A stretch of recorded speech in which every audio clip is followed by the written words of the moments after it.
Davis. The American Le Mans Series presented by Tequila Patron has taken its talents north of the border for round 5 here at the beautiful Canadian Tire Motorsport Park. This is the only race on schedule outside the U.S., and although it's a bit cool out here today, things are sure to get heated up.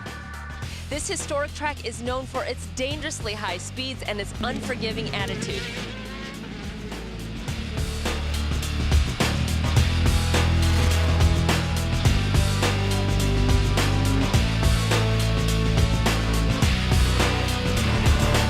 So if you find yourself in the Great White North, come experience the excitement for yourself.